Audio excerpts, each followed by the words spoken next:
Looking for a simple and tasty jollof rice with a rich, amazing flavor? Well, this recipe is for you. I start first with some tomatoes. I use Roma tomatoes. Then I use sand pepper. I use red onions and then some red bell peppers. I always make sure to cut the tomatoes very small into pieces like this. I then make sure to put these tomatoes into the blender first because they'll release water and it means I won't have to add as much water later. I usually use all 3 of these sand pepper when cooking this jollof rice because that's the spice level I prefer. However, today I'm making this batch for my kids and I need them to eat it. Since they're so young, I'm gradually trying to get them used to increased spice level. So what I'm going to do is actually just use the outside of the pepper and try and avoid most of the seeds. I cut it away just like this. Normally I would have used all of these peppers, and that's what I would suggest for you. Next I add just a bit of water and then I begin to blend the mixture. I actually try and jam everything into this single blender. I usually will end up grinding it down so that the volume will reduce, and then I'll go ahead and add more peppers and onions and tomatoes just to get it all done in one batch. But I don't suggest this. In this case, you'll see later, I actually ended up having to switch blenders because my blender died on me, probably because of doing this. It's best if you probably just do it in 2 batches, would be preferred. I ended up having to actually switch later to our Vitamix, and my husband doesn't like me to use that because he uses it for his workout shakes and he doesn't want it to taste like pepe. Then I go ahead and add the blended mixture to a heated pot. This is me having to do it in basically 2 batches because my blender died. Once I go ahead and add everything, I'm actually going to go ahead and cover it and let it continue to cook. The interesting thing is it's not going to burn because there's no oil. Now when I go and look at it, I see here that there's still lots of water inside, so it's not really reduced the way I want it to be. So I'm going to basically cover it back again and let it continue to cook down some more. So this time when I go to check on it, I see that a lot, really almost all of the water has essentially boiled off now, and you can see that this is perfect. It's a nice thick blended mixture of peppers, tomatoes, onions, and it's going to be just what you need for a great jollof rice. Now that I'm happy with this consistency, I set it aside in a bowl and keep it to add later. Next, I add my clean drumsticks to a pot. You can use whatever type of meat or chicken you prefer. I go ahead and add some chopped onions, and this is going to be very important to develop the flavor. Next, I go ahead and add my Mrs. Dash original seasoning, and this is one of my go-to seasonings that I use whenever I'm cooking Nigerian food.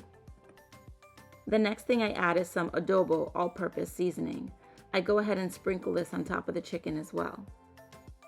I also go ahead and add some chicken Knorr seasoning on top of the chicken. All of these together kind of help to pack in a lot of flavor. I then go ahead and sprinkle on some ground ginger, followed by some garlic powder. I then go ahead and add some water to the chicken. I really only add 1 cup of water at this time because I do want the chicken to cook in its juices and try to concentrate some flavor. Only after I've had it cook for a little while do I go ahead and add some more water. After the chicken has cooked for 20 minutes, I'll go ahead and open it, stir things around, and then add an additional cup of water. This additional water is what's going to allow the chicken to become fully cooked. I'll cook the chicken until it's tender. For me, this was about 45 minutes, and I could see that the chicken was done. I basically removed the chicken, but all of this chicken broth here is very important to save because all of this concentrated flavor is what's going to make the jollof rice taste amazing. I go ahead and add a generous amount of vegetable oil to a separate pan and go ahead and do a quick fry for the chicken. Remember, this chicken is completely cooked, so this is really just to give it some extra texture. You can skip this step if you prefer. I tend to like the firm texture, so whether I'm cooking the jollof rice with chicken or beef or any other type of meat, I tend to fry or grill the meat.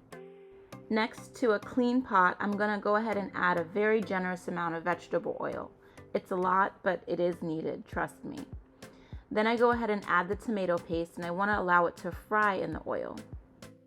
You will want to turn this tomato paste very frequently because it definitely can burn if you're not watching it very closely. You'll start to notice that there's definitely a difference in the way that it looks as the tomato paste becomes more fried. It looks differently, and even if you were to taste it, you would notice that the sour taste is basically gone. Once you feel the tomato paste is adequately fried, go ahead and add back the blended mixture now to the pot. Be sure to mix it and stir frequently because, again, you don't want it to burn at this point. Go ahead and allow this stew to basically cook. I have a very deep pot, so for most of it I actually do keep it open. However, if you feel the splatter is too much, you actually can go ahead and put a splatter guard over it. Just be sure to use a splatter guard because it's open and will allow some ventilation and let the stew actually fry, as opposed to using a lid which doesn't have really any ventilation and would just trap all the moisture inside. Be sure to check on the stew frequently and stir it just to prevent it from burning at this point. After I've allowed the stew to fry for basically 12 to 15 minutes, I go ahead and add the concentrated chicken broth. I had a total of 1 cup of concentrated chicken broth to add. Next, I go ahead and add some curry powder, and then I go ahead and sprinkle in some dried thyme. After I mix everything together, I then go ahead and add the Maggi beef cubes. I add all 3 of them one by one. I tend to add salt very last because all of these things, whether it's the Maggi or the chicken broth, all really kind of have a lot of salt and flavor inside. So I want to be sure to taste it before adding any additional salt. So I go ahead and mix everything together, and I add 1 teaspoon of salt at this point. You can decide to add more later, but for now I do just 1 teaspoon.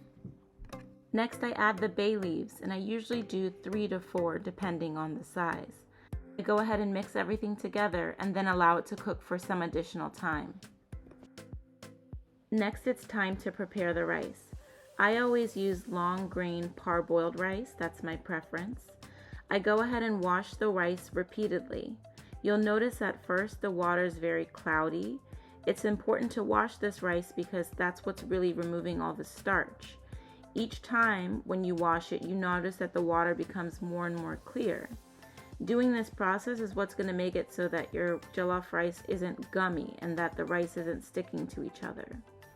Eventually, you'll start to see that the water looks nice and clear like this, and that's when you know that it's done.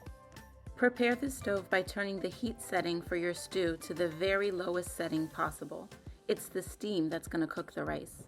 So I go ahead and drain all the water from the washed rice and then add the washed rice back to the pot. I'll go ahead and mix everything together. In the end, you basically want for the rice to be completely covered with stew. If the rice is not completely covered, then you can add a very small amount of water like I did, no more than half a cup. I smooth out the rice with my spoon and then prepare to cover it. It's important you have a lid that doesn't have any holes or ventilation. You're going to first put a piece of parchment paper and then put the lid over top. You cook it for basically 20 minutes. After 20 minutes, go ahead and remove the parchment paper and lid and turn the rice. This time you want to use a wooden spoon instead of any metal spoon so that you don't break up the rice grains. Notice that there is some burning on the bottom, and that's okay. It's going to kind of add to the smoky flavor. Go ahead and turn everything around as well as you can before you go ahead and set it back down and replace the lid again. You can go ahead and use the exact same parchment paper as before and then put the lid back on top of that. You're going to cook it again for another 20 minutes. Remember, you need to leave it undisturbed. Don't be tempted to check it. After 20 minutes, go ahead and take it off. You can go ahead and turn it around again and see how it's doing. Rarely at times it can be done at this point. You can go ahead and taste it. However, most times it does need some additional time to cook. It's at this point you can go ahead and taste it. See if you feel like it needs more time to cook or see if you need any additional salt. In my instance, I ended up adding an additional half a teaspoon of salt here.